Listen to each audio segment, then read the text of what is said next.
the judgment package. The final step in getting a divorce is submitting a judgment package to the court so the judge or commissioner, the difference between a commissioner and a judge is that a judge is appointed or elected to the bench, the commissioner is hired by the individual county to perform the same duties as a judge.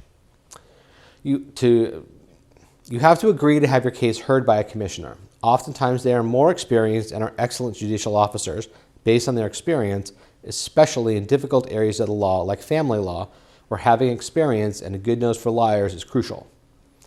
The judgment package is the most difficult and frustrating part of the process for most people because there are several documents that are required to be filled out and filed with the court. Because this area is so difficult, the Judicial Council created a checklist for anyone who is submitting the package to follow. Depending on your circumstances, there are different documents that are needed to be completed, and the checklist sets them out based on your case. The judgment checklist is Form FL 182 or FL 825 if you are filing a joint petition for summary dissolution. It's a 2-page form that requires correct addresses and you're done. But if you're filing a regular divorce, there are different scenarios you need to know about to have the right forms. You could be filing a default case with an agreement, a default case without an agreement, and finally an uncontested case with an agreement, which is where the respondent has filed a response and the parties have worked out the division of assets and debts and spousal support. First up is the appearance, stipulation, and waivers. It's FL 130. You need to submit the appearance, stipulation, and waiver form. The appearance part of the form is used to tell the court that the respondent is either just now making an appearance in the case and the court can take jurisdiction over them, or that they have already filed a response and the court has jurisdiction over them, or that they are in the military. The stipulations and waiver has to do with the parties agreeing that this case is not going to be contested, meaning no trial in front of the judge. Because of that, the parties are giving up, they are waiving their rights to notice of a trial, a statement of decision, a motion for a new trial, and an appeal. Since there's no trial in the first place, if you have an agreement, all of these rights are not being utilized. One of the stipulations is that a commissioner can decide the divorce, meaning they can sign off on the agreement and enter a judgment of divorce. Commissioners versus judges is really just a labeling issue in terms of having your judgment entered based on your personal agreements. The form is used to tell the court that there is a written agreement being submitted. If the court doesn't accept the agreement for whatever reason, the form allows for the party to withdraw their waivers, meaning they could go forward with a trial if they had wanted to. The declaration regarding service of the Declaration of Disclosure. This is probably my second favorite form based on its name, which is incredibly long and difficult and only exceeded by the proof of service of the declaration regarding service of the Declaration of Disclosure and Income and Expense Declaration. Yes, that's a real thing. It's kind of like the Department of Redundancy Department, but better. The form itself actually is used to prove to the court that the petitioner has disclosed all that they are supposed to in both default and uncontested cases. The same goes for the respondent in an uncontested case. It is a crucial piece of the puzzle to be filed with the court, and often this is the piece that gets overlooked by the do-it-yourselfer. Stipulation and waiver of final declaration of disclosure. The stipulation and waiver of final declaration informs the court that the parties have complied with the disclosure requirements of income and expense declarations and a preliminary declaration of disclosure, that each party is voluntarily, knowingly, and willingly entering into the agreement to waive the final declaration of disclosure, and that this is not a waiver of the obligation to disclosure, but rather a statement that the parties have actually disclosed at the preliminary level and are satisfied that those obligations have been fulfilled. In either a default or an uncontested case, the final declaration of disclosure is supposed to be served on the other party. However, in a default case, the petitioner can waive receiving the final declaration from the respondent. Additionally, in an uncontested case where the parties have made an agreement, they can each waive receiving the final declaration, and this is the form that tells the court that that is what they are doing. Declaration for default, uncontested case. For cases that are not going to have a trial, the court requires a declaration for default or uncontested cases. This is like an executive summary of what the court can expect to find. The 3-page form starts off by asking, what type of case is this? Default without an agreement, meaning the respondent is not involved. Default with an agreement, where the respondent and the petitioner have worked out amongst themselves how to handle the property and spousal support issues and put it into writing. Or C, uncontested case, where the respondent has filed a response and the respondent and the petitioner have worked out how to split up their property, and any spousal support issues, and put them into a writing that they want the court to make enforceable.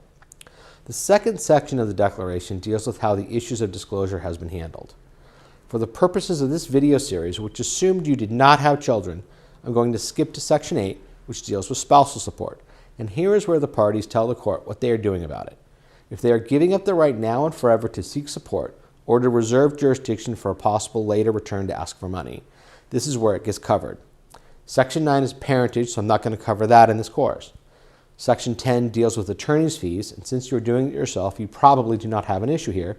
But if either of you has paid an attorney and need to have the court make an order for payment, this is where you'd put any information about them. Section 11 asks for judgment to be ordered nunc pro tunc. This is a Latin phrase which means that you are asking the court to order the judgment to be entered today as if it was someday in the past, when it should have been entered based on some mistake. Usually this is where the parties completed all the forms, submitted a judgment, and it was lost or not signed or for whatever reason got delayed. Since then, one party has probably remarried and they thought they were divorced. Generally, this is pretty rare and doesn't apply to most divorces. Section 12 is a really useful part of this form if one party is planning on using a name they had before marriage. One of the easiest things to do when you are getting a divorce is to have the court restore your legal name to what you used before you were married. All you have to do is put the right legal language in your marital settlement agreement or judgment, and the court will order that you can now use that former name, which makes changing it at the DMV, Social Security, IRS, or any place else really easy. Then you just put your name on the bottom of the form, sign it, date it, and you're done. The marital settlement agreement. This is not a form. The marital settlement agreement or stipulated judgment is not a form. It is an attachment to the form. It can be very basic, dealing with topics of spousal support, property division, attorney's fees, or it can be very extensive, detailing out in great specificity how each item is to be divided.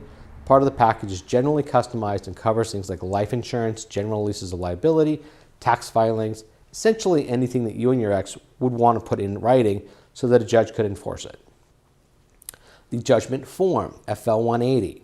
This form covers the basics of most divorces, and if you are filing a default judgment with no attachments, this 2-page form can take care of your entire case.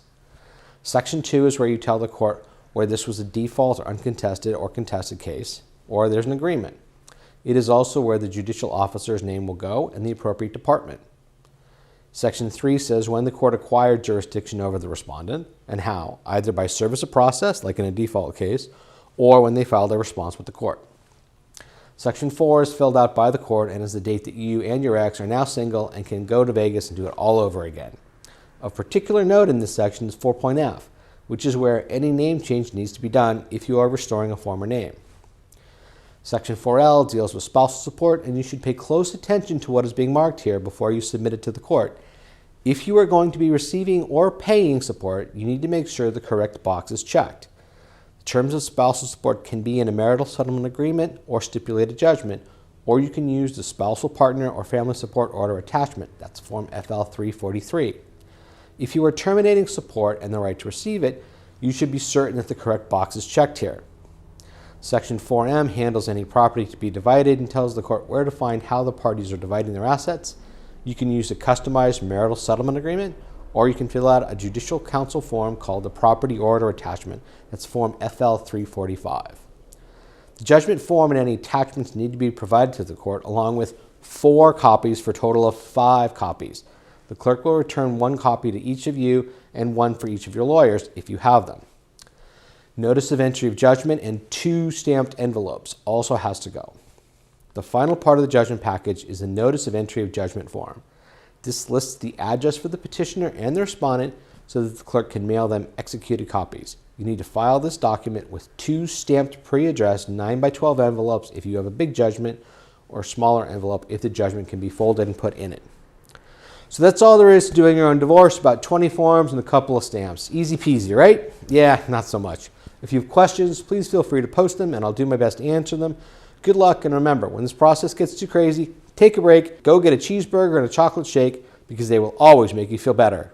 Unless you're vegetarian or lactose intolerant, but you get the idea.